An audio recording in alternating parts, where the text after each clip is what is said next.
Hey, it's Chris Bolin. Chris Byer, What are we talking? CB, we're continuing our theme on spring cleaning. Oh, I love Spring spring cleaning. cleaning. You know it. But I think today we wanted to focus on the person or people that are managing the finances of the organization, the business owner, the CFO, the finance department, the controller.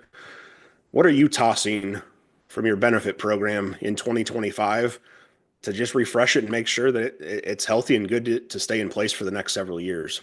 Yeah. I would say either tossing or need to toss, right? Let's go Yes. back to what we said is now's the time. I hate to say it. You start planning for your 26 renewal. And Yes. what you and I, which we just had a meeting on this with a current client, which is, hey, it's time to toss fully insured. It's not working. Is Yes. you have no control over your pharmacy spend. You have no control on, case management, disease management. We got to toss it because it's not working and it's not sustainable. Yes. So that's one of the things that comes to my mind quickly, but there are so many other ones. Well, and I think it's just starting with that funding that I'm too small to self-fund. I'm, my employees aren't healthy enough to self-fund. Our costs are too high to self-fund. That's not the only answer, but this is the time to really evaluate what can you do to unpack a self-funded health plan into the different components to purchase it correctly. Because if I'm the CFO or I'm the business owner and I'm getting 10 to 15% increases year after year, there's no way that's sustainable. And until I throw out that old model and start to think of how can we truly control our healthcare cost and make it better for our employees, you're just going to get the same results. Yeah. And again, it's very easy today to uncouple all of those things and show this is the viability of your plan over the next 5 years if you do these things. Where 5 or 6, 10 years ago, it was harder to show that return.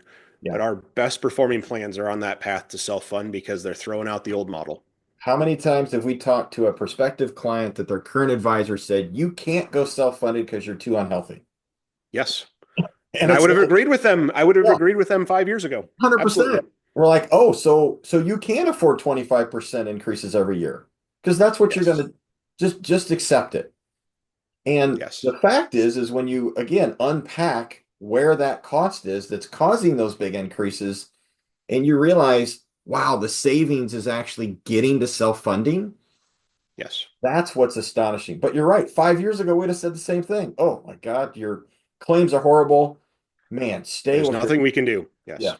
But Yeah. these carriers are not, I shouldn't say, most of these carriers are not willing to just continue to lose money on clients anymore. I mean, there are some Yes. carriers out there that'll do it for a year or two, but now, man, they want the 50% increase if, when your loss ratio is 200%. Yes. And there's not many places to hide as fully insured carriers go away. No. And just that thought of, I'll wait until my renewal comes up. My broker's going to market for me and we'll find a place to move. It doesn't work anymore. That is an old method. It needs to be tossed and start thinking, how do we get to where we want to be with some control over the next 3 to 5 years and put that place or that plan in place now in the second quarter as you're looking at 2026. That's the only way from the financial side you're going to be able to manage this high cost and continue to offer benefits the way that you're doing. Do nothing, expect nothing. Well said. Well said. Perfect way to end it, CB. Thank you, sir. Thanks, man. Thanks for sharing. All right. We'll see you. Bye bye.